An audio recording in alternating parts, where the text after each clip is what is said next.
دې ماشوم په ځنګل کې 11 کاله یوازې تیر کړل. د انسانانو له ټولنې لرې په یخ، واوره، باران، تر شنه اسمان لاندې پرته له کور او انساني کورنۍ. 1300 میلادي د جنوري میاشت د جنوبي فرانسې اورن سیمه کې خلک د ځنګل په یوه څنډه کې د یو شاوخوا 11 کلن ماشوم په لیدو حیران شول. هغه لوڅې پښې او نیم لوڅ ګرځېده. د انسانانو د هیڅ ژبې هیڅ توری نشو ویلی. د انسانانو لیدو سره سم بتښتېده او د ژوو په څېر چلند یې کوه. هغه څو ځله د خلکو لخوا نیول شوی و، خو بیرته په ځنګل ته وتښتېده او پایله کې 1800 میلادي کال کې د خلکو له لوري ونیول شو او پولیسو ته وسپارل شو. خو اوس پوښتنه دا ده چې آیا هغه ماشومان چې له انساني ټولنې لرې لوی شوي وي وروسته کولی شي انساني ژبه او بشپړ انسانیت زده کړي؟ راځئ د دغه ماشوم په اړه دا او دې ته ورته نورو او ډېرو جالبو حیرانوونکو پوښتنو ځوابونه په دې ویډیو کې درکړو.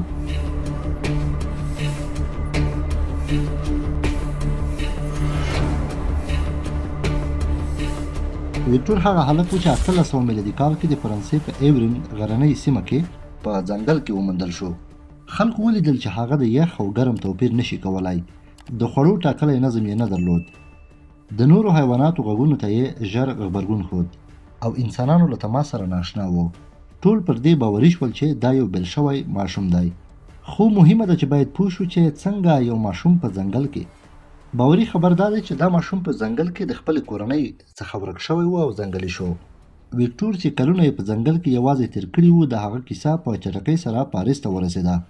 دا هغه وخت و چې بشر د فطرت، تعلیم او ټولنیز جوړښت په اړه د روڼوالي د دورې بحثونه خورا توده وو. ویکټور پاریس ته انتقال شو او د مشهور ژبپوه او ډاکټر جان مارک ګاسپار ایټارډ پام یې ځان ته واړاوه. ایټارډ پریکړه وکړه چې د هغه تعلیم وکړي او دا ثابته کړي چې ټول انسانان د زده کړې له لارې پرمختګ کولی شي.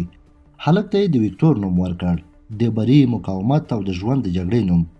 ایټارډ ویکټور د یوې مهربانې ښځې مادام ګیرین په کور کې ځای پر ځای کړ چې د هغه د ورځني ژوند ساتنه یې کوله. هغې د مور غوندې چلند ورسره کوه، خو ویکټور ډېر وخت د اړیکو جوړولو له هڅو ځان تېروه. ایټارډ د 5 کلونو لپاره ویکټور د زده کړې ستر پروګرام پیل کړ. د هغه اصلي موخه دا وه چې هغه له وحشي حالت څخه انساني ټولنې ته رانږدې کړي، خبرې کول ور وښیي او د انسانانو په څېر چلند ور زده کړي. ویکټور له یو څه وخت وروسته یوازې د څو ساده او بېمعنا سیلابي غږونو د ادا کولو توان درلود، خو هیڅکله یې ونه شو کولی چې روانې او معنادارې جملې زده کړي. د اوږدې څارنې او روزنې له پایلو وروسته ایټارډ دې نتیجې ته ورسېد چې ویکټور د ژبې له هغه حساسي دورې څخه تېر شوی و چې پکې د انسانانو د مغز د ژبې د زده کړې تر ټولو لوړه وړتیا لري. سربیره پر دې ویکټور هیڅکله د سترګو مستقیم تماس نه نیوه او د غږ، څېرې بشپړه پېژندنه او احساساتي نښو په درکولو کې جدي ستونزه لرله. هغه نشو کولی د خوښۍ او غم احساسات په عادي انساني بڼه وپېژني او یا یې څرګند کړي. د دې حالت له څارنې وروسته ایټارډ هڅه وکړه چې ویکټور ته د خواخوږۍ، عاطفې، غبرګون او د نورو د درد د احساس ډولونه ور زده کړي. په دې برخه کې محدود خو څرګند بدلونونه رامنځته شول. ویکټور ځینې وخت د نورو انسانانو د درد پر وړاندې غبرګون ښود، د ساده اشارو کارول یې زده کړل او له شاوخوا خلکو سره یې یوه کمه خو موجوده عاطفي اړیکه جوړه کړه. همدارنګه هغه د پخوا په پرتله د ساده امرونو په تعقیب کې یو څه پرمختګ وکړ. خو سره له دې نسبي پرمختګونو ویکټور هیڅکله ونه توانېده چې روانه ژبه زده کړي او نه یې د ایټارډ او مادام ګیرین سره د مور او پلار په څېر ژوره عاطفي اړیکه رامنځته کړه.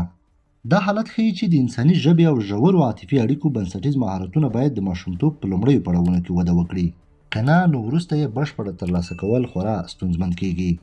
د ویکټور د ژوند حقیقي کیسه په 1900 میلادي کال کې د وحشي ماشوم په نوم فلم کې انځور شوې ده. په دې فلم کې د ویکټور ځنګلي ژوند، د ایټارډ د روزنې هڅې، د ژبې او انساني عاطفو د زده کړې مبارزې او د ماشومتوب په حساسو پړاوونو کې د انساني ودې محدودیتونه په مستند او احساساتي ډول ښودل شوي دي. ایټارډ په پای کې ومنله چې د ویکټور د زده کړې ظرفیت محدود و. هغه وروسته د خپلو تجربو او مشاهداتو راپورونه چاپ کړل.